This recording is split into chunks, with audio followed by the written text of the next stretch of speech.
चलिए देखिए हम लोग निर्देशांक ज्यामिति की हम लोग थ्योरी देख रहे हैं। देखिए मूल बिंदु का निर्देशांक याद रखना है कि आपको 0 0 होता है। एक्स अक्ष पर किसी बिंदु का नियामक एक्स कॉमा 0 होता है। देखिए एक्स अक्ष पर क्या होगा ना, तो वाई 0 हो जाएगा। वाई अक्ष पर किसी बिंदु का नियामक 0 y होता है। मतलब देखिए वाई अक्ष पर कह रहा है तो एक्स की जगह पर क्या हो जाएगा, 0 हो जाएगा। एक्स को हम लोग भुज कहते हैं और वाई को कोटि कहते हैं। जैसे देखिए कोई बिंदु का निर्देशांक दिया हुआ है 5 3, तो 5 3 क्या रहेगा, जब फर्स्ट में रहेगा उसको भुज हम लोग बोलेंगे, जब सेकंड स्थान पर लिखल रहेगा वो कोटि रहेगा। ठीक है, हमेशा। देखिए एक ग्राफ दिया हुआ है तो ग्राफ में हम लोग समझते हैं। देखिए पहला नंबर तो आपको समझना है कि इसको बोलते हैं प्रथम चतुर्थांश। ठीक है, इसको बोलते हैं द्वितीय चतुर्थांश, इसको बोलते हैं तृतीय चतुर्थांश, इसको बोलते हैं फोर्थ चतुर्थांश। ठीक है, तो देखिए हम लोग एक्स को क्या बोलते हैं, भुज। तो बताइए कि एक्स को भुज कहते हैं तो इसमें भुज क्या है, पॉजिटिव है, इसलिए समझिए कि यहाँ पॉजिटिव हो गया।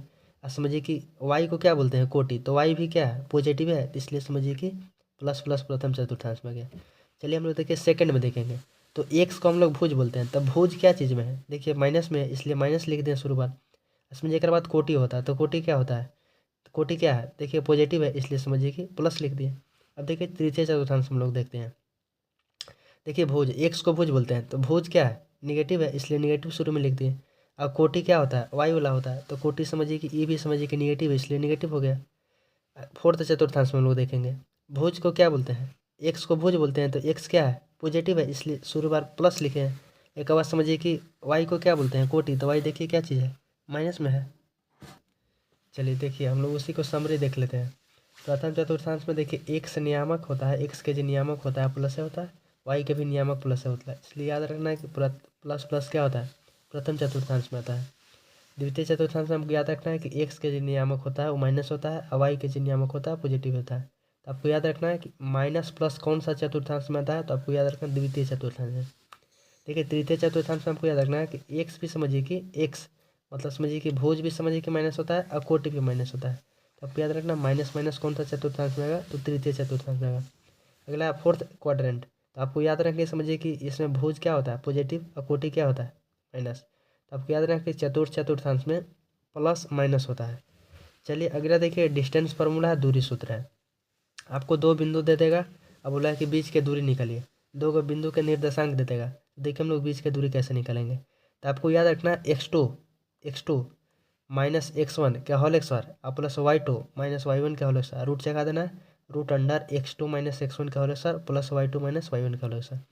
अगला मूल बिंदु से दूरी, मूल बिंदु से आपको दूरी निकालने के लिए बोलेगा, तो आपको डायरेक्ट याद रखना है root under x square plus y square. देखिए अगर आपको समझिए कि बिंदु दे देगा, अब बोल देगा कि समझिए कि समबाहु त्रिभुज है, बिंदु भी समबाहु है, तो देखिए हम लोग कैसे चेक करेंगे। अगर समझिए कि तीनों भुजा बराबर अगर आ जा रहा है तो हम लोग जानेंगे कि समझिए कि समबाहु त्रिभुज है। जैसे देखिए ए बी सी एक त्रिभुज है, तो अगर ए बी बराबर बी सी बराबर सी है, अगर तीनों बराबर आ जाता है तो इस त्रिभुज को बोलेंगे कि समबाहु त्रिभुज है। देखिए समद्विबाहु त्रिभुज को कैसे हम लोग पहचानेंगे, अगर आपको समझिए कि निर्देशांक दे देगा तीन को, तो देखिए अगर दो को भुजा बराबर है, मान के चलिए ए बी बराबर बी सी है, और समझिए कि ऐसी कुछ और आ जा रहा है, तो अगर दो को भुजा बराबर है तो इसको बोलेंगे कि समद्विबाहु त्रिभुज है। देखिए आयत का हम लोग कैसे पहचान करेंगे, सही समझिए। देखिए आयत में समझिए क्या होता है कि आमने सामने की भुजा बराबर होता है, मतलब ए बी बराबर क्या होगा, सी डी के। और समझिए कि ए डी क्या होगा, ए डी बराबर बी सी, मतलब समझिए कि ए डी बराबर बी सी, मतलब आमने सामने की भुजा ये बराबर ये होगा और ये बराबर ये होगा। तथा ये भी याद रखना है कि इसको विकर्ण क्या होगा, बराबर होगा, मतलब ए सी की लंबाई समझिए कि बी डी की लंबाई के बराबर होगा।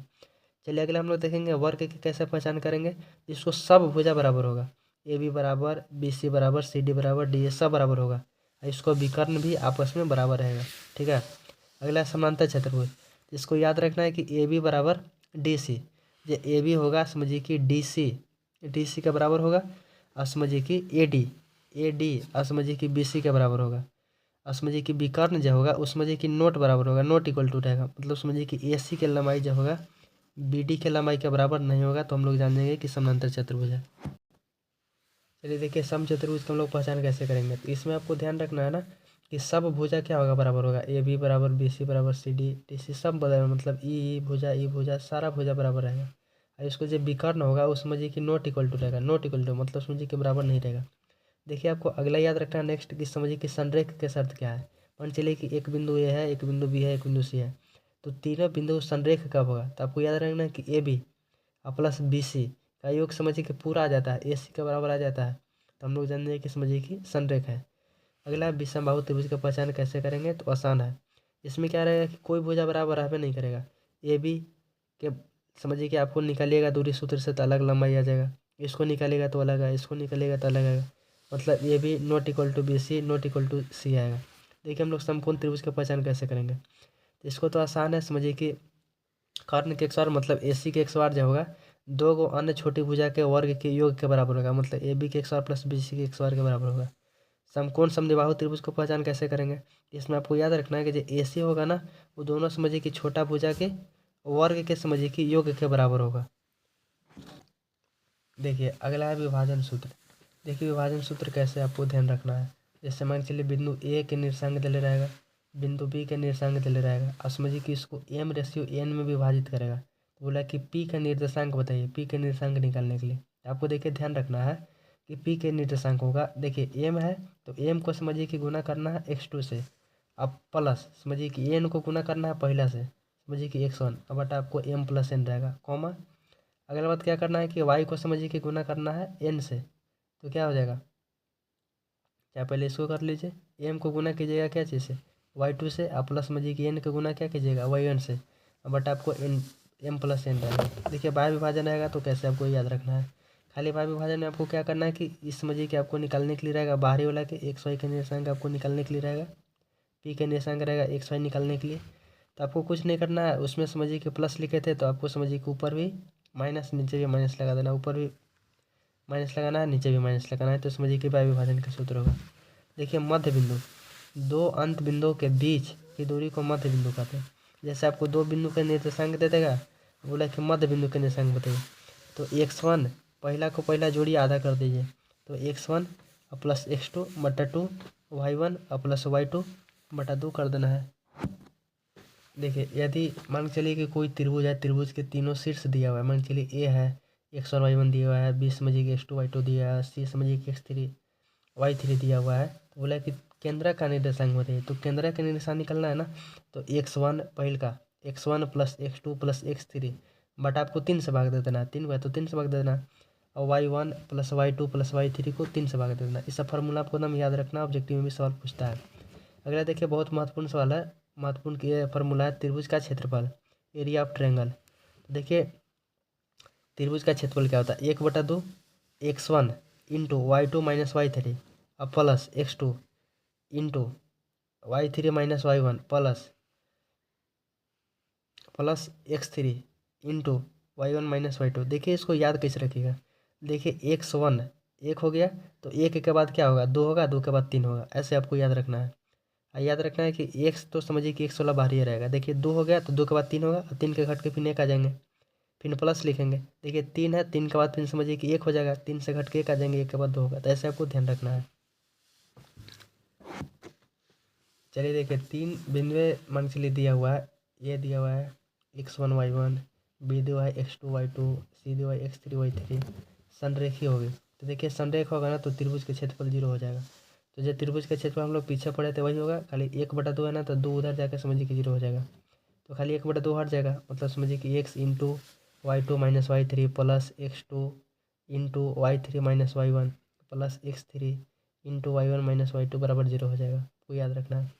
देखिए अगला बहुत महत्वपूर्ण कंसेप्ट है, देखिए शीर्ष, अगर समझिए कि 3 गो शीर्ष दिया हुआ है त्रिभुज के क्षेत्रफल निकालने के लिए, और समझिए कि ये को समझिए कि 0 0 है, और दूसरा समझिए कि x1 y1 है, समझिए कि x2 y2 है, तो देखिए त्रिभुज का क्षेत्रफल आसान तरीका से कैसे निकालिएगा, x1 x1 x1 into y2, ठीक है, आपको समझिए कि क्या करना है कि बाहरी बाहरी गुना करना है, बाहरी बाहरी, अब माइनस x1, ठीक है, x2 y1, समझिए कि अंदर अंदर गुना करना है, अब बीच में माइनस कर देना है, ठीक है, ऐसे आपको त्रिभुज का क्षेत्रफल निकल जाएगा। देखिए दो बिंदुओं की स्थिति की प्रवणता, दो बिंदुओं ये दिया हुआ है x1 y1 और बी दिया हुआ है x2 y2 से गुजरने वाली रेखा का समीकरण आपको याद रखना है, तो इसको फार्मूला डायरेक्ट याद रखिएगा, स्लोप ढाल बराबर y2 माइनस y1 बटा x2 माइनस x1, एक और भी फार्मूला निकालने के लिए है, मान चलिए ढाल निकालना है, समीकरण आपको निकालना है तो y माइनस वाई वन बराबर y2 माइनस वाई वन बटा x2 minus x1 into x minus x1 होता है। तो इसका फार्मूला आपको ध्यान रखना है।